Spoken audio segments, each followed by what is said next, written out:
Bienvenidos a Liderazgo con Rodolfo Rojas. En esta ocasión vamos a tratar un gran tema y es el líder y los desafíos de fe. Y tenemos acá a Rodolfo Rojas. ¿Cómo está? Muy bien, muchas gracias. Una vez más con un podcast que yo sé va a dejar herramientas muy importantes. Siempre muy feliz por todos los comentarios, todo lo que la gente escribe, toda la gente que nos sigue.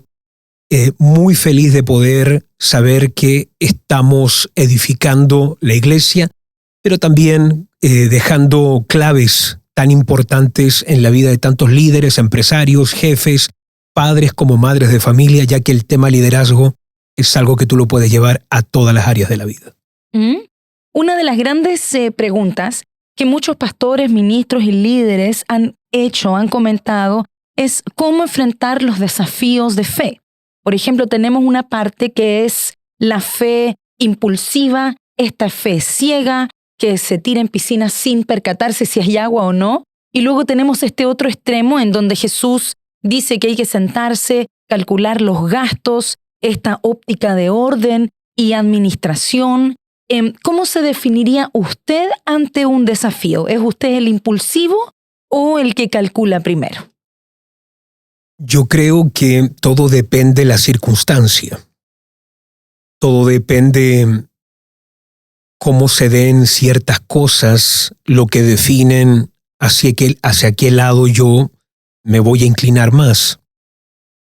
Como alguien que vive para Dios, cree en Dios, he aprendido que el llamado es una seguridad en Dios en medio de inseguridades circunstanciales constantes. Entonces, ¿qué quiero decir con eso? Hay momentos donde todo dice, no te metas acá. Las circunstancias lo dicen, la gente lo dice, mi mente lo dice, mis emociones lo gritan. Pero hay una convicción de fe en el espíritu tan fuerte que te da una seguridad en medio de la inseguridad que me abre todo el panorama para ver con tanta claridad que sí, por aquí Dios quiere que yo vaya. Entonces hemos tenido diferentes desafíos de fe, seguramente en algún momento vamos a conversar de algunos, y después está esta otra parte donde no tengo esa seguridad en el espíritu, no tengo ese convencimiento, pero todo por fuera dice que sí entre, la lógica me está diciendo que sí, la gente dice que sí, las finanzas dicen que sí, que se puede, pero hay como una certidumbre en lo más profundo que te está diciendo por aquí no entres, aunque los recursos dicen que hay para eso.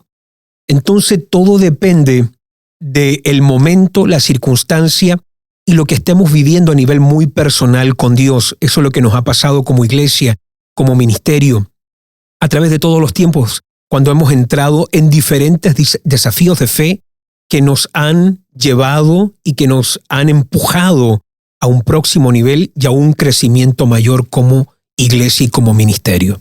¿Y en qué se basaría usted como pilar fundamental, si se puede decir así, para poder entrar en un desafío? ¿Qué aspectos son importantes para usted? Yo creo que una de las cosas más pertinentes en la vida de un líder es la fe. Recuerdo hace muchos años atrás haber escuchado al pastor Yonggi Cho, pero recuerdo cuando él dijo en una conferencia para pastores que el don más importante de un pastor y de un líder debe ser la fe. Aunque era algo que yo ya pensaba, que era algo que yo veía muy fuertemente en mi vida, eso me lo confirmó y lo dejó como algo mucho más fuerte, cimentado en mi espíritu, en mi corazón. Y creo que eso es una de las claves más importantes que debe tener un líder. La fe, ese convencimiento total, absoluto, de que Dios me está mostrando un camino, de que Dios me está mostrando un objetivo y que aunque los recursos, porque son incontables las veces que las finanzas nos han gritado que no se puede, pero como te digo, este convencimiento pleno, de hecho dice Hebreos 11:1, es pues la fe la certeza de lo que se espera, la convicción de lo que no se ve. Entonces fe es una certeza y una convicción, pero en medio de incertidumbre, en medio de inseguridad. Y creo que el aspecto fe es uno de los tratos y es uno de los recursos más claves e importantes que debemos cargar dentro del ministerio. Entonces, tú también tienes, por ejemplo, en Hebreos capítulo 11, que Abraham por la fe obedeció para salir al lugar que iba a recibir como herencia y salió sin saber a dónde iba. Es decir, la fe lo empuja a salir, es decir, ahí tienes el aspecto seguridad, la fe te da una seguridad a salir, pero por la otra parte no sabes dónde vas. Por eso yo acostumbro a decirle a veces con los líderes que el ministerio, el liderazgo es una aventura. Yo sé dónde despierto, pero no sé dónde voy a dormir esta noche. Es un dicho, obviamente, pero claro que es así dentro del liderazgo. Hay cosas que las tenemos muy seguras, mientras que hay otras que no. Y es en esa inseguridad donde comienza a moverse este aspecto de la fe, que es lo que finalmente se vuelve la herramienta más clave para que después se te active ese favor sobrenatural, ese apoyo del cielo, que después te lleva a una victoria certera y a decir, wow, menos mal que le creímos a Dios, menos mal que no nos echamos para atrás, menos mal que no dudamos, porque esto nos empujó a poder tener este resultado y esta victoria que estamos teniendo hoy. Así que realmente es un riesgo creerle a Dios. Hay cosas que van a ir en contra tuya, se van a levantar muchas oposiciones, pero hay que poder tener este discernimiento y poder leer esta convicción que finalmente es lo que después te lleva a este respaldo total de parte de Dios.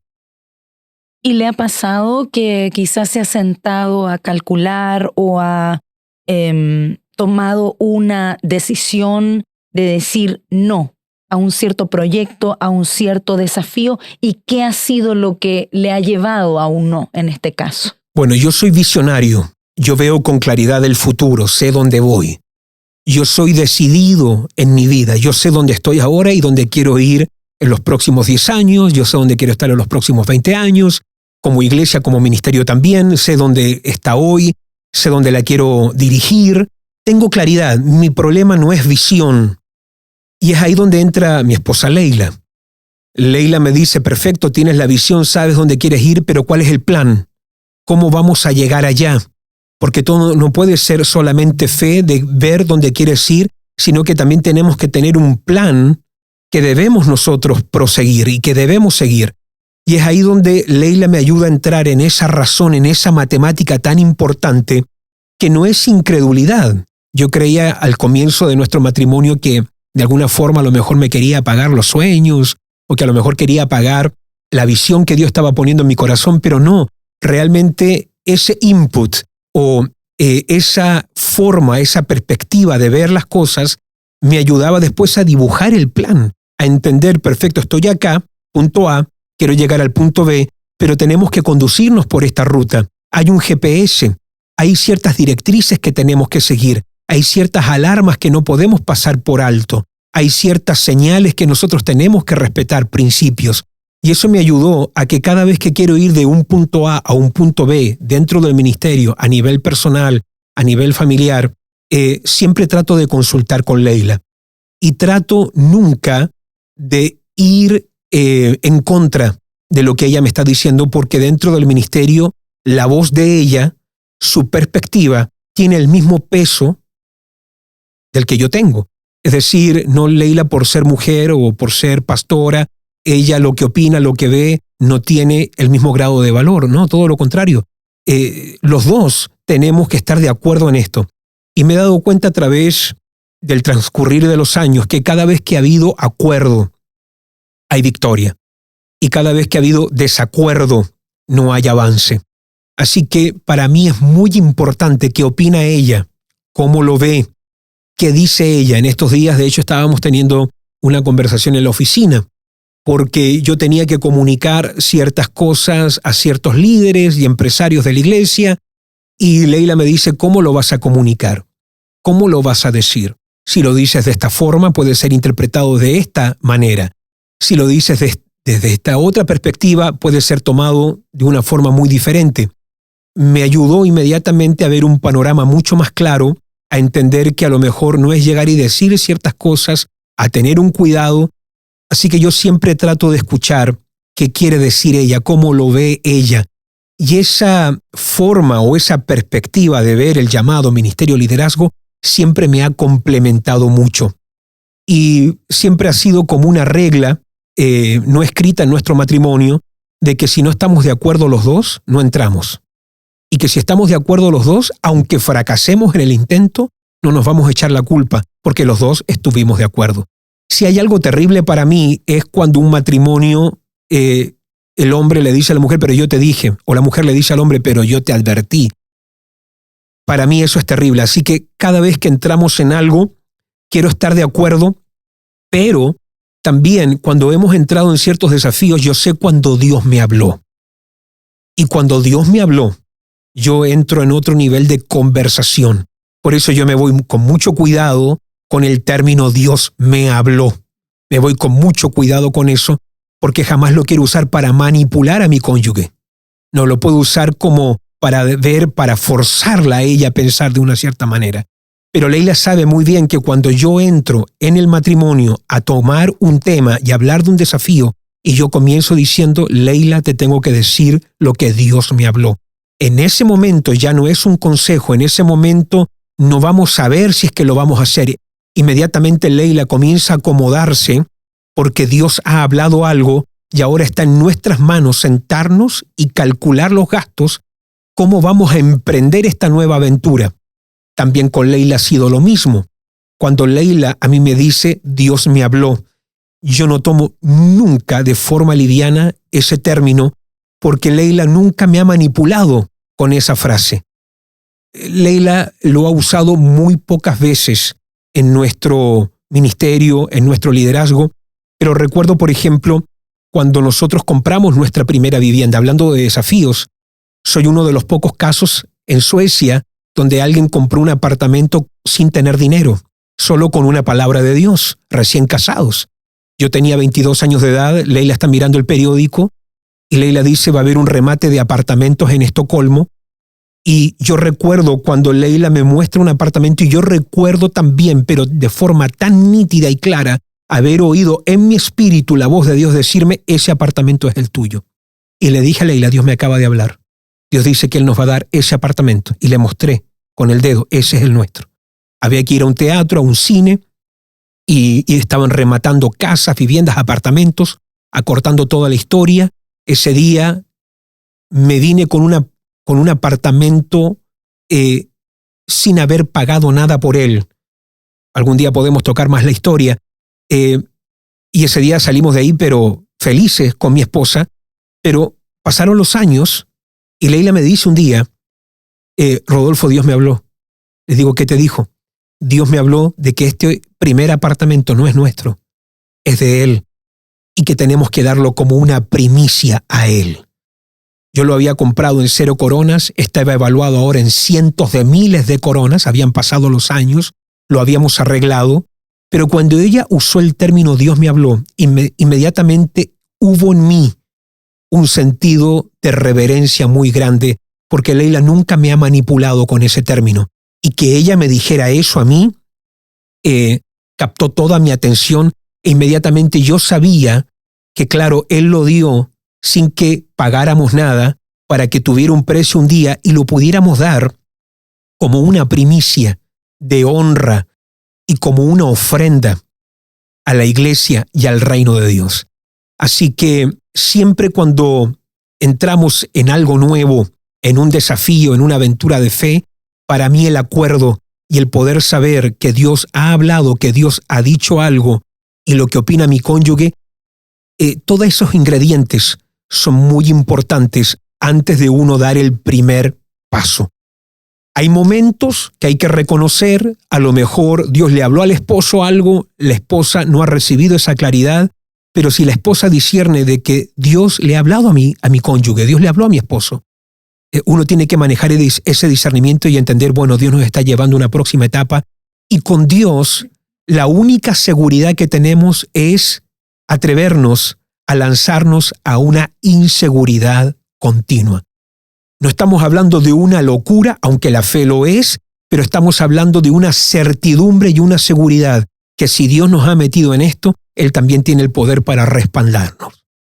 De manera que el matrimonio viene a ser una pieza fundamental a la hora de enfrentar un desafío. El acuerdo en un matrimonio viene a ser sumamente clave. Y claro, dentro del matrimonio a veces somos polos opuestos. Hablamos hace unos podcasts atrás sobre los temperamentos. Dentro de un matrimonio hay diferentes temperamentos. Yo soy la parte más visionaria, muy decidido. Leila es la parte más racional, muy poco sentimental, muy racional. Para Leila lo importante es el plan, para mí lo importante es la visión, para Leila lo importante es cómo lo vamos a hacer, para mí lo importante es la ejecución de hacerlo ahora, pero esa combinación no tiene que generar división, todo lo contrario, es necesario para poder complementar y para que cualquier proyecto, visión, objetivo pueda ser logrado y pueda tener éxito al final del día. Así que dentro de un matrimonio, por eso existen estos polos opuestos y uno tiene que poder leer cómo lo está viendo el cónyuge sin apagar ese sueño, porque la parte lógica puede tender a tirar un balde de agua fría sobre eso, pero no es lo que quiere hacer, sino que le quiere ayudar al otro a que pueda crear este plan que yo te estoy hablando. Entonces a veces el carácter más colérico, el carácter más decidido, tiende a sentir, no le quiero contar nada a mi cónyuge porque me va a apagar el sueño. Y no es que te lo quiere apagar. Yo tuve que aprender que me está ayudando a ponerlo en papel, a darle algunos pasos importantes, a calcular un poco los gastos para que cuando vengan ciertas cosas no te tomen por sorpresa, sino que ya lo calculaste y ya sabes qué es lo que debes hacer en un momento, a lo mejor de presión, de crisis o de adversidad. ¿Me podría contar algún proyecto que haya sido remarcable para usted, también para su esposa, para la iglesia? ¿Algún proyecto que haya sido remarcable y cómo lo atravesó? Para mí tenemos la parte personal. Recién te hablé de que compramos un apartamento sin dinero. Hasta el día de hoy nadie en Suecia conoce un testimonio así. No estamos hablando de alguien que le regaló a otro. Estamos hablando de ir a comprar un apartamento. Suecia, en lo que respecta al mercado de viviendas, es uno de los más costosos de Europa. Está Londres, está Suecia y otra capital más que no recuerdo en este momento, pero son precios muy altos. Y por eso cuando hablamos de comprar un apartamento sin dinero, fue un acto de fe en el que finalmente yo salí con las llaves de una vivienda y la persona que había sido dueño de este apartamento anteriormente había abierto una cuenta y que justamente el dinero que estaba en esa cuenta para renovar ese apartamento por si un día se echaba a perder era justamente el dinero que yo necesitaba para comprarlo y me mandaron a un banco con un cierto papel, retiré el dinero y con el dinero que había ahorrado el dueño anterior terminé pagando un apartamento sin yo haber invertido ninguna corona de mi propio bolsillo. Pero lo hicimos en fe. Recuerdo la oportunidad que andábamos visitando familias con Leila y ya nuestra gasolina se estaba agotando, ya salía que no había más gasolina y yo pude escuchar en mi espíritu, pude oír en lo más profundo del corazón, porque no es algo audible al oído natural, es algo audible en el corazón, en el espíritu. Por eso quiero marcar esa diferencia. Y recuerdo haber escuchado tan nítidamente en mi espíritu que yo llenara el estanque porque Dios me iba a proveer.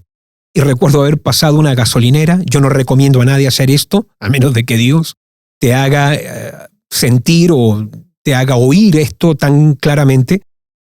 Y yo, me hice la idea de que alguien, un hermano, iba a pasar y me iba a decir, pastor, yo le pago todo, tranquilo. O que alguien desconocido iba a pasar y me iba a pagar. Y recuerdo que llené el estanque, entré a la gasolinera, comencé a darme vueltas esperando a esa persona que me iba a pagar mi gasolina. Comencé a mirar las diferentes cosas mientras yo esperaba a ver si alguien entraba y me decía, pastor, yo le pago esto. Como dije en algún podcast pasado, yo trabajaba lavando platos, me alcanzaba para pagar mi vivienda, para pagar el arriendo de los locales de la iglesia y quedábamos casi sin nada, vivíamos con lo justo y necesario. Nadie llegó a pagarme la gasolina ese día. El hombre que estaba atendiendo me miraba con una mirada un poco sospechosa. ¿Qué quiere hacer esta persona? Llenó el estanque, pero no viene a pagar. Finalmente yo me tuve que decidir, le tengo que contar a esta persona que, bueno, eché gasolina y no tengo dinero. Así que me acerqué a la caja, le iba a decir, bueno, te voy a contar lo que realmente pasó, le iba a decir toda la verdad, le iba a decir que Dios me había hablado de llenar ese estanque, aunque iba a parecer una locura, quizás iban a llamar a la policía, iba a ser denunciado aquel día. Y cuando yo le digo, mira, yo llené el estanque de la estación número 6, que está allá afuera, y llené el auto, y cuando le voy a comenzar a contar la historia, él me dice, ¿qué estación usaste? Le dije la número 6. Me dice, ¿estás seguro que salió gasolina? Sí, yo le dije, yo creo que sí, yo escuché que salió gasolina. De nuevo, ¿cuál estación usaste? Le dije la número 6. Puede haber sido la 5, la 4, no recuerdo, pero te estoy dando un número. Le digo nuevamente, ¿tú estás seguro que salió gasolina? Sí, yo creo que salió. Me dijo, bueno, mi caja dice que no ha salido gasolina. Yo le dije, ok, ¿y qué hacemos? Pero tú dices que salió gasolina. Sí, yo escuché cómo salía gasolina. ¿Qué hacemos? Y él me dijo, bueno, no sale nada aquí en la caja. Sale que ha salido 0 gasolina y que debes 0 coronas. ¿Y qué hago? No te puedo cobrar, me dijo.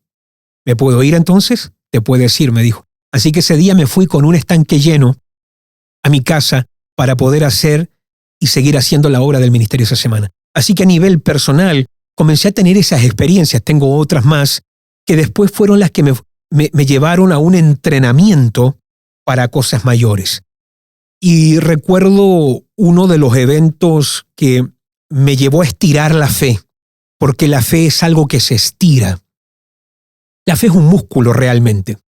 Si tú lo dejas de ejercitar, se retrae.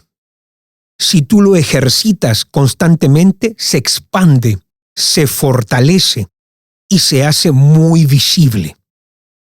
Y recuerdo que Dios usó un cierto desafío para estirar mi fe de una forma como lo que nunca yo había vivido en mi vida, liderazgo o ministerio en ese momento. Recuerdo cuando nos lanzamos al desafío de llenar el estadio cerrado más grande de Estocolmo, solamente con 300 hermanos que habían en la iglesia en esos días, y de entrar en un proyecto de arrendar un estadio por 1,5 millones de coronas. Hace muchos años atrás, estamos hablando aproximadamente de $170,000, $200,000 por un día, y recuerdo que fue un desafío financiero, un desafío de fe, un desafío personal y un desafío que me mantuvo en una tensión tan fuerte, porque no fue así que nos pidieron estas $200,000 inmediatamente, sino que una semana se pidieron $100,000 por el arriendo del lugar, otra semana se pedían $15,000 porque iba a haber un equipo de televisión que iba a grabar, después se pedían otros $20,000 por la seguridad que íbamos a tener que tener, otro día se pedían $25,000 por el sonido profesional que íbamos a tener en aquel estadio, y todos los días, todas las semanas se pedía una X cantidad de dinero. Y recuerdo que la pastora Anne, que ha sido siempre nuestra economista, yo le preguntaba si había dinero y no habían esos $20,000 esa semana. Estoy hablando ahora en dólares, pero realmente nos pedían en coronas. Y no había ese dinero. Pero le creíamos a Dios y de forma milagrosa entraba a la cuenta nuevamente esa semana. Dineros entraban de lugares que nosotros no imaginábamos, de lugares desconocidos. Y Dios me mostró claramente que cuando Él está detrás de un proyecto, cuando Él está respaldando, en este caso, un desafío, como lo fue el evento que tuvimos en el Globo, el estadio cerrado más grande de aquellos días, quizás no lo llenamos enteramente, era un estadio para 15,000 personas y pudimos llenarlo con 7,000 personas, pero para nosotros que éramos 300 personas en aquel instante fue una victoria resonante, una experiencia que marcó nuestras vidas como iglesia, marcó nuestro liderazgo y le hizo ver a todos los líderes de nuestro tiempo, de aquel instante, que cuando Dios habla algo, Él lo respalda porque lo que Dios pide, Él lo paga también.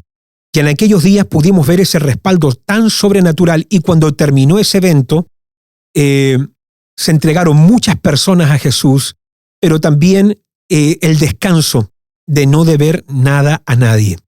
Para mí, Leslie, fue tan intenso esos días de presión, porque fue aproximadamente, si recuerdo bien, 2 meses de preparación, y viví un nivel de presión que nunca me voy a olvidar.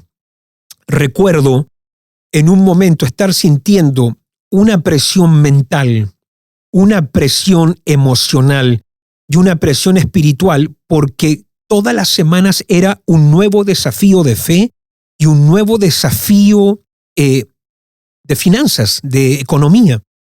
Y nunca se me olvida que hubo uno de estos días que la economía gritaba: esto no se va a poder. Nos dijeron: ustedes tienen que pagar, no sé si eran 30,000 coronas esta semana. Ya habíamos vaciado toda la cuenta. Anne, que era la economista de aquel momento, decía: ¿de dónde vamos a sacar $30,000, 300,000 coronas en una semana? ¿Cómo la vamos a reunir? Se veía totalmente imposible. Y recuerdo que la presión mental, y nunca se me olvida ese momento cuando voy en una carretera a muy alta velocidad. Era una carretera de 110, tengo que reconocer que iba a más de 110, y recuerdo que voy cruzando la carretera y hay una montaña con una piedra muy grande, gigante, y haber oído la voz del diablo en ese momento de presión mental, emocional, espiritual, financiero, todo lo que estamos viviendo, y haber oído que si a esa velocidad tú te estrellas contra esa piedra, toda esta presión que estás sintiendo y que estás viviendo se va a acabar. Y recuerdo haberlo oído, esas palabras se volvieron en un pensamiento, pero inmediatamente tuve obviamente el discernimiento para entender que el diablo siempre te da una salida rápida para las cosas. Y entendí cómo Satanás puede hablar especialmente en momentos de presión, pero nos atrevimos a creer. La fe siempre ha sido la clave de nuestro ministerio, porque nunca en IMC le hemos preguntado a la billetera si es que nos da permiso para hacer algo. Nunca le hemos pedido permiso a la corona sueca para ver si nos da el recurso necesario para poder pagar un evento. Todo lo que se ha hecho en IMC, y para todos los líderes que nos miran, para todos los líderes futuros que vendrán el día que yo ya no esté, para todos aquellos que algún día van a seguir nuestras pisadas, sepan que nunca se le pregunta a los recursos naturales, nunca se le pregunta a la economía o a la billetera si nos da el permiso. Todo lo que se ha hecho en esta casa, en este ministerio, bajo este liderazgo, desde el comienzo se hizo por fe y se debe seguir haciendo por fe. Así que realmente ha sido una aventura de fe. Pudimos concluir ese evento con una tremenda victoria, todo pagado, y eso nos dio la plataforma para el siguiente desafío de fe que vendría unos años más tarde. Nosotros, como tú sabes, obviamente, pero hay gente que no, por muchos años buscamos un lugar de retiros para poder hacer nuestros encuentros, retiros ministeriales. Fue una búsqueda intensa por muchos años. De hecho, yo siempre le decía a Leila, le decía a la pastora Anne, que era la ecónoma en ese momento, que también lo sigue siendo hoy, el lugar que yo quería de retiro. Yo quería un cierto lugar que tuviera ciertas características, que tuviera ciertas acomodaciones que eran importantes para mí, que tuviera un salón de conferencias para un X números de personas, que tuviera un salón de restaurante, que tuviera una cocina profesional, que tuviera una cancha de fútbol, que tuviera un lago que nos permitiera bautizar sin problemas, que tuviera un lugar para hospedar pastores o líderes de renombre, un lugar especial, que también tuviera habitaciones para un X número de personas. Y bueno, buscamos por muchos años. Ese lugar parecía como un poco una fantasía. ¿Dónde íbamos a encontrar un lugar así? Y recuerdo el día que, bueno, no habíamos encontrado ese lugar. Recuerdo que tu esposo, Julio, nos había encontrado un cierto lugar de retiro en una cierta ciudad, y Leila me dice un día: mira, antes de firmar o comprar ese lugar, cerca a ese lugar que van a ir a ver, en internet aparece este lugar y me muestra las fotos. Horrible se ve el lugar. Pusieron, recuerdo, las peores fotos que se podían poner y yo le dije a Leila, pero este lugar es horrible. Y Leila me dice, porque estábamos en Estados Unidos en aquel momento, yo viajaba justamente de Florida acá a Estocolmo porque íbamos a ver esta propiedad y Leila me dice, no se te vaya a ocurrir comprar ese lugar que van a ir a ver primeramente sin haber visto este. Mirando las fotos, como te digo, se veía terrible. Finalmente llegamos a aquel lugar, vimos aquel lugar que íbamos a comprar primeramente y luego fuimos a ver este lugar que Leila había encontrado y era el lugar que tenía todo lo que habíamos orado en detalle. Se llamaba en ese momento, se sigue llamando obviamente Saxenborg, nosotros lo renombramos, lo apodamos Betel, que es Casa de Dios, Puerta del Cielo, nuestro centro de retiros ministeriales. Y recuerdo que aquel día lo estaban vendiendo por varios millones de coronas. Estamos hablando de un lugar inmenso, muy grande el terreno, lago, salón de conferencia, cocina de restaurante, varios pisos para hospedar gente, otro lugar alterno para seguir hospedando más personas, pero el número y el precio era muy grande. Y aquel día yo les dije a ellos, esto es lo que podemos pagar. Acortando la historia, hubieron algunos tirones para acá, para allá, finalmente llegamos a un acuerdo en el precio, nos fuimos a firmar los papeles al centro de Ludvika,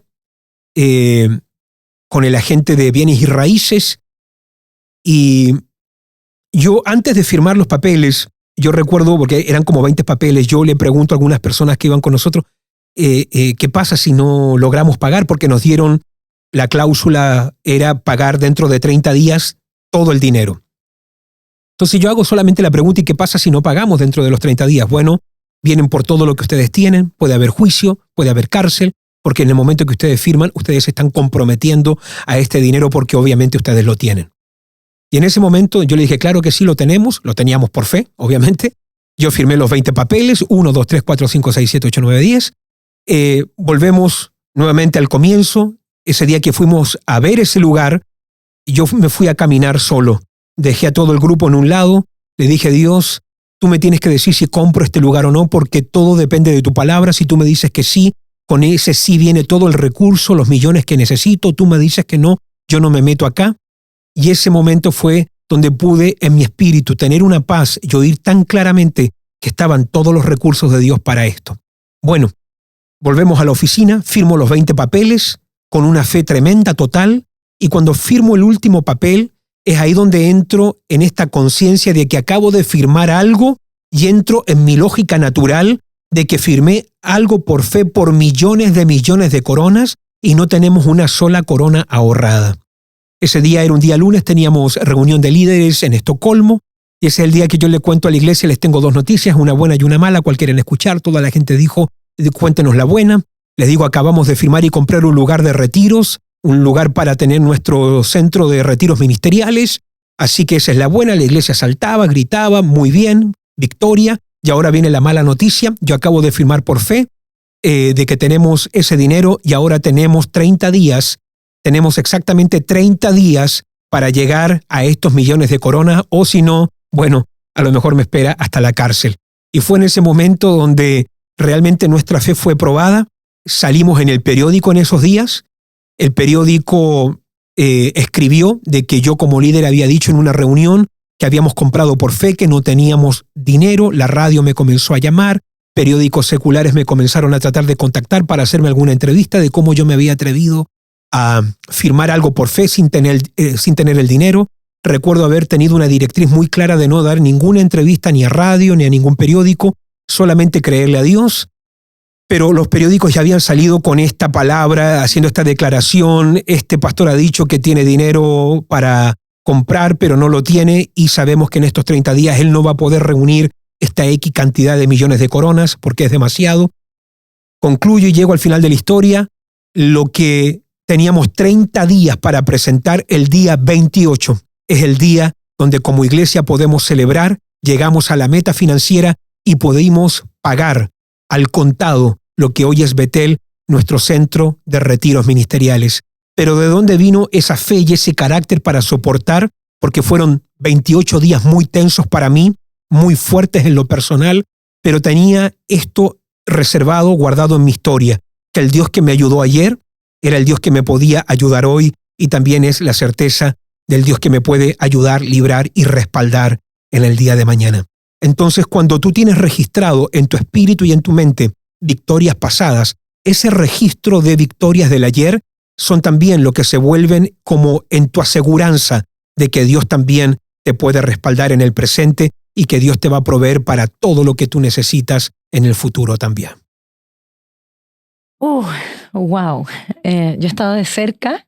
Creo que en la mayoría de estos proyectos de fe en la iglesia ha sido impresionante cómo mi fe en lo personal se ha expandido mucho porque ver imposibilidades, pero ver también cómo Dios respalda, cómo Dios cumple su palabra y cómo Dios también nos mueve a dar lo que nunca hemos dado. También vemos el respaldo de Dios en nuestras familias y en lo personal, porque recuerdo vívidamente estos momentos donde tuvimos que dar más allá de nuestras fuerzas y Dios respaldando. La iglesia comenzó a moverse y comenzó a dimensionar la dadivosidad, pero Dios también fue activando la fe y activando la prosperidad también.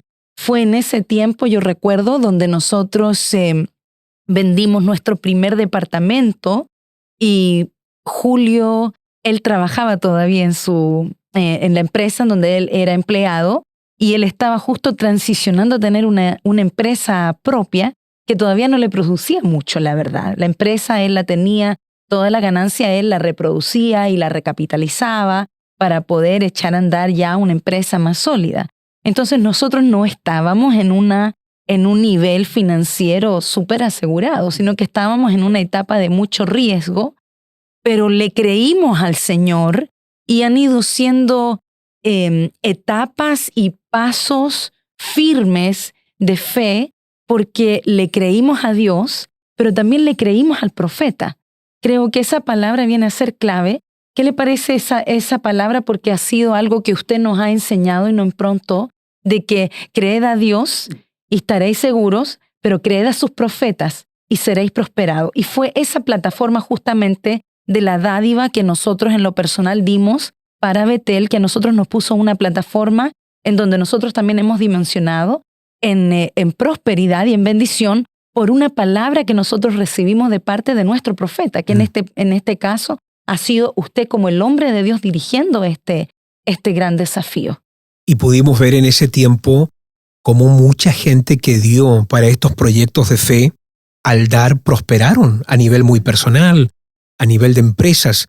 Y por eso es muy importante la gente que escucha estos podcasts, que son partes de algún ministerio, que cada vez que su pastor viene con un desafío, Dios ve como algo muy loable, muy importante, cuando tú te atreves a apoyar la visión de tus pastores, cuando tú puedes respaldar con tus finanzas un cierto proyecto, y Dios nunca va a pasar por alto una ofrenda.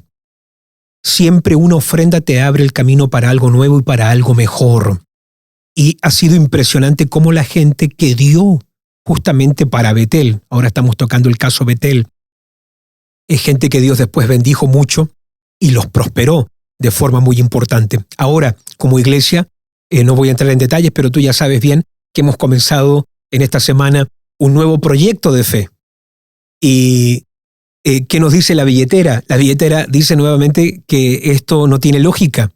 Nos dice que no se puede, aunque tenemos financistas hoy, tenemos dadores, tenemos gente que ama el dar, pero son proyectos de fe ya a veces bastante grandes que parece que no hay el recurso, pero tenemos esta historia con Dios. Y por eso es tan importante mirar hacia atrás y registrar tu pasado, porque así como Dios respaldó ayer, también lo va a hacer hoy y lo va a hacer obviamente en el futuro. Así que toda la gente que nos está escuchando, porque uno se pregunta, pero yo no tengo esa fe para una visión o una misión o un proyecto de ese tamaño, de esa magnitud. Pero tu pastor sí la tiene y es ahí donde entras tú en escena, porque aunque tú no seas el visionario, necesitamos de gente que apoye la visión. Así como el pueblo sin visión se desenfrena, así como un pueblo sin visión se pierde, también una visión sin pueblo, sin personas que apoyen, la visión tampoco nunca se materializa. Así que visión y gente, visión y personas es algo que se va a necesitar a través de todos los tiempos. Así que todos ustedes que nos están mirando que dicen, pero yo no tengo un proyecto de fe así de grande. Bueno, si no lo tienes, comienza apoyando. Apoya en tu iglesia. Apoya a tu pastor o a tus pastores en cualquier proyecto, así sea la compra de un edificio, a lo mejor sea un evento evangelístico, a lo mejor sea la compra de un canal de televisión, lo que pueda hacer, apoya, porque cada vez que tú eres parte de un proyecto, cuando Dios bendiga ese proyecto, esa unción, esa bendición también repercute en tu vida, en tu familia y en el ministerio que Dios te da un día también. Y todo va en el corazón, cuando uno se une de corazón a un proyecto, a un desafío de la cobertura. Sí. Es impresionante cómo comienza a repercutir la bendición de Dios, pero es la fe, es todo esto que usted acaba de mencionar, es la fe, es el acuerdo en el matrimonio, es la expectativa de que Dios va a cumplir este sueño y esta disposición a dar más allá de las fuerzas, lo que literalmente suelta de los cielos una prosperidad sobreabundante y algo tan sobrenatural. Por eso yo creo mucho en los proyectos. Ahora estamos en un nuevo desafío y estamos en pleno desafío, creyéndole al Señor que todos estos locales que estamos alquilando, Dios va a respaldar. Claro. Pero en medio de esto, uno va a poder encontrar una plataforma también para dimensionar en prosperidad. Y eso no se puede perder de vista porque tenemos a un hombre de Dios que nos va modelando siempre y trayendo desafío tras desafío, pero eso también van siendo nuestras plataformas para poder también dimensionar en la prosperidad que Dios nos quiere dar. Y yo creo algo, Leslie, que es muy importante. El día que un líder ya no tiene desafío, se muere. Nada mantiene un verdadero líder más despierto que desafíos. Y yo creo que uno como líder tiene que exponerse a ciertas inseguridades cada ciertas épocas para no caer en una comodidad destructiva que termine aflojando el músculo de la fe. Porque cuando un líder pierde la fe, cuando un líder no ve el futuro con claridad y pierde esta confianza de que Dios lo puede respaldar en algo de forma sobrenatural, es ahí donde ya dejamos de modelar y dejamos de guiar y dirigir a un pueblo. Por eso Dios, a propósito, cada cierto tiempo te va a poner frente a un mar rojo. Cada cierto tiempo te va a permitir que a lo mejor te ha prometido que de ti va a salir una nación, pero tu esposa es estéril y tú tienes 100 años, Abraham y Sara. Cada cierto tiempo el Señor te va a poner frente a un Jordán, que cuando pongas el pie, las aguas van a frenar, o frente a unos muros llamados Jericó, que se van a ver imponentes, y te va a decir que dando vueltas durante varios días y después gritando el séptimo día, eso va a caer. Eso es sano para un líder. Es peligroso, líderes, el día que ustedes hacen de la comodidad la meta.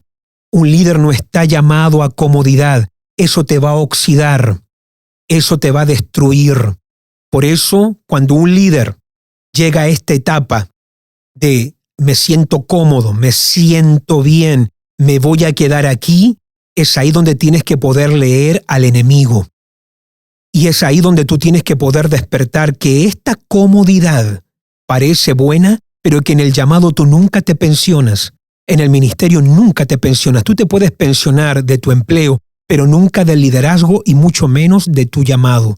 Uno se tiene que mantener vigente en la historia, se tiene que mantener vigente como líder y la única forma lo único que no va a permitir que te vuelvas en un viejo, en una vieja, que ya nadie quiere y que solamente está ocupando el oxígeno del resto del mundo, es mantenerte con un espíritu rejuvenecido. Y lo único que te mantiene rejuvenecido es el desafío.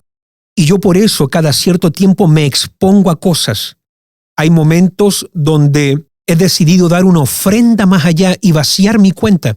En estos días para el desafío que tenemos, he decidido tomar un compromiso y un acto de fe porque a mí me gusta sentir mi seguridad económica, me gusta tener mi capital, me gusta tener mi reserva financiera que me da ese sentimiento de seguridad. Pero en estos días yo estoy entrando en una fase donde voy a vaciar todo. He acumulado, he ahorrado, me gusta hacer mis inversiones, pero en estos días estoy entrando en una etapa de dar mucho más allá de lo que realmente mi alma, mi mente, mis emociones quieren, pero de eso se trata. A lo mejor parece una pérdida, mi mente racional me está diciendo, estás perdiendo, pero con Dios, cada vez que damos a un proyecto, yo sé que estamos ganando. Entonces me expongo a situaciones que son incómodas. Cuando yo he escrito un libro, por ejemplo, y voy a hablar con imprentas en los Estados Unidos, yo nunca he ocupado el dinero de la iglesia para un libro mío, sino que uso mis finanzas. Y recuerdo un día que tenía que imprimir un cierto libro y uno imprime el libro y vende después. Tú no puedes andar vendiendo libros si la gente no los toma y no los toca. Y recuerdo un cierto libro que íbamos a mandar a hacer una X cantidad y recuerdo que en ese momento la imprenta nos pide $10,000, que era mucho dinero para nosotros, 100,000 coronas por esa X cantidad de libros. Y yo le dije si me daba una cantidad de tiempo para pagar esos libros. Y bueno, me tuve que meter en un proyecto personal de fe y yo sabía que este libro iba a bendecir mucho, iba a equipar mucho, iba a edificar bastante y solamente confiar que bueno, esto es algo que me va a sacar de mi lugar de confort. No me gusta sentir esta inseguridad. Voy a tener que entrar ahora en un tiempo de presión. Voy a tener que ingeniar y soltar mi creatividad para poder generar estas finanzas y entrar en estos días de fe, de incomodidad y nuevamente ver cómo Dios una y otra vez te respalda. A todos los líderes que nos están escuchando, así sea empresarial, así sea pastor, quien sea, nunca estás más vivo como líder como cuando estás frente a un desafío. Y los desafíos con Dios nunca acaban. Yo creo que nosotros morimos el día que no queremos entrar más en un desafío. Creo que ese es el día donde nosotros le pegamos un balazo a nuestro llamado. Ese es el día del suicidio ministerial. El día que decimos, ya llegué, porque con Dios nunca llegamos. Dios siempre te va a mantener frente a algo nuevo, a algo diferente, y uno tiene que mantenerse con una expectativa y con una fe tan firme que no importando esta nueva incomodidad a la que Dios me está introduciendo, bueno, el Dios que me ayudó ayer me va a volver a ayudar en este momento. Y en esos desafíos de fe es donde te tiene que acompañar tu familia y también los discípulos y que te vean firme en esos momentos. Son momentos donde no puedes llorar, son momentos donde tienes que hablar todo lo opuesto a lo que sientes, tienes que hablar fe, tiene que haber una seguridad en tu rostro y una seguridad en tu mirada. Tú sabes que todo tu interior se está conmoviendo, tú sabes muy bien que toda tu mente te está gritando, pero tú tienes una certidumbre y una plena certeza de que Dios te va a respaldar en esto y uno tiene que liderar con esa valentía. Por eso dice la palabra de Dios que no hemos recibido espíritu de cobardía, sino de un espíritu que es todo lo opuesto, un espíritu de poder, de amor y de dominio propio. Así que hay que ser valiente. En el llamado, especialmente cuando uno lidera, valentía es un requisito. Y por eso, cuando tú miras la lista de la gente que no entra al reino de Dios en Apocalipsis, me parece que es Apocalipsis 21, habría que mirar, pero en la lista, lo primero que Dios pone, una de las primeras personas que Dios dice que al reino de Dios no van a entrar o que van a ser echadas en el lago de fuego, son los cobardes. Los cobardes no entran al reino de Dios. Dios no quiere nada con los cobardes. ¿Por qué? Porque un cobarde es todo lo opuesto a un valiente. Y un valiente se atreve a ir en contra de la corriente. Un valiente se atreve a creerle a Dios cuando nadie cree. Un valiente se atreve a decir lo que Dios dice cuando todos opinan lo contrario. Un valiente se atreve a hablar vida cuando todos dicen aborto. Un valiente se atreve a decir la verdad aunque eso pueda incomodar. Un valiente se atreve a ir adelante cuando todos están huyendo y están retrocediendo. Un valiente se atreve a marcar una diferencia cuando todos son mediocres y aman el status quo. Por eso, dentro del ministerio y en nuestro liderazgo no estamos llamados a comodidad, mucho menos a cobardía, sino a un compromiso y a una entrega total. Y por eso dice Apocalipsis 12:11 que nosotros hemos vencido por medio de 3 cosas: la sangre del Cordero, la palabra del testimonio y número 3, que para mí es muy importante que a veces lo pasamos por alto, y porque menospreciamos nuestras vidas.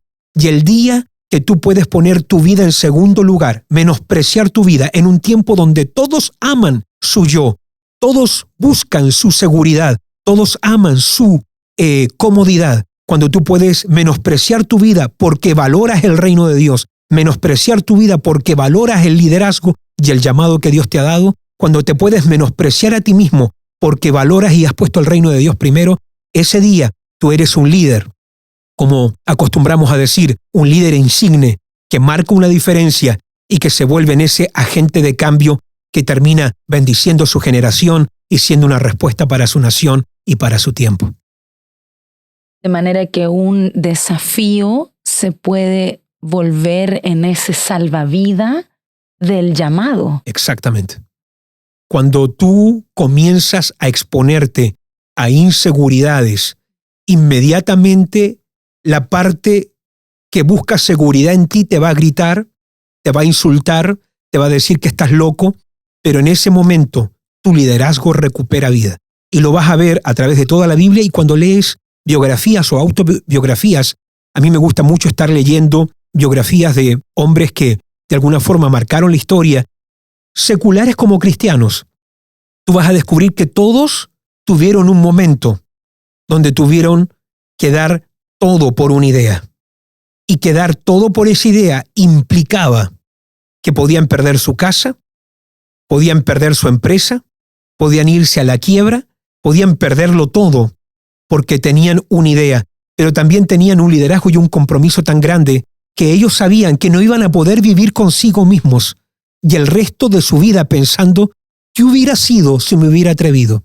¿Qué hubiera sido? Y por eso en la historia de la vida de Jonatán, hijo de Saúl, hay un detalle muy importante en el paje de armas, en su escudero, el que lo ayudaba.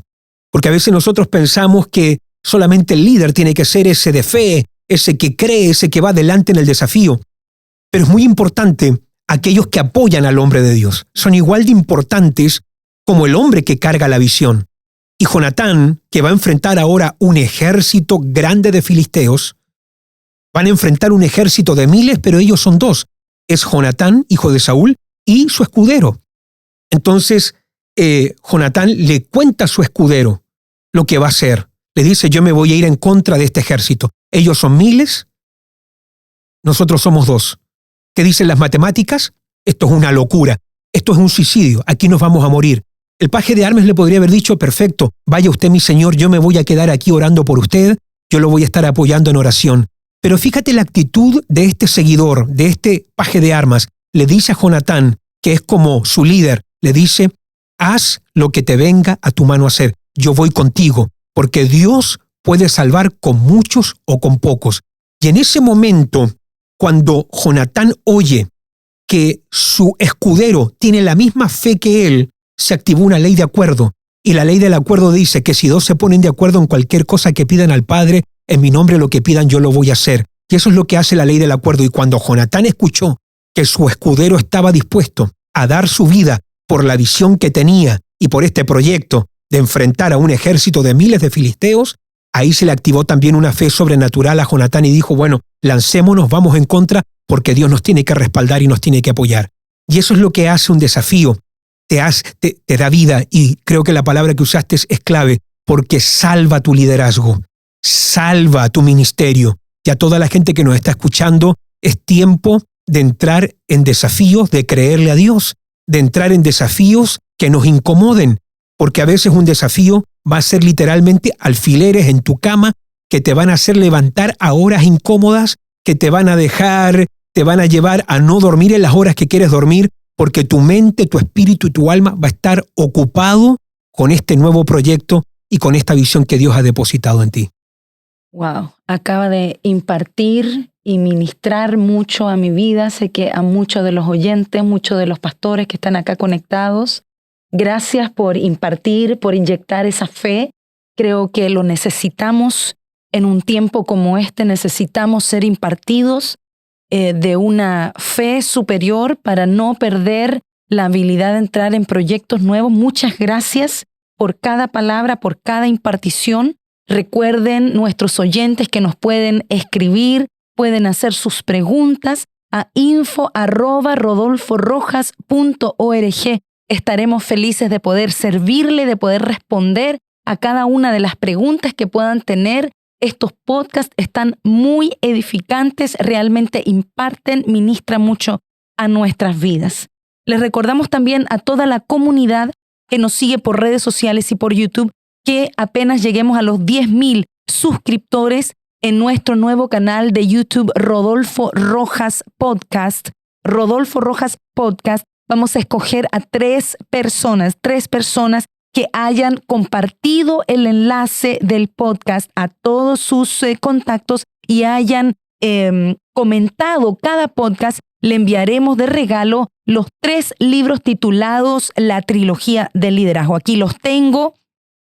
Aquí está El Despertar de los Valientes, está Levántate y Resplandece, y tenemos también Generación de Conquista.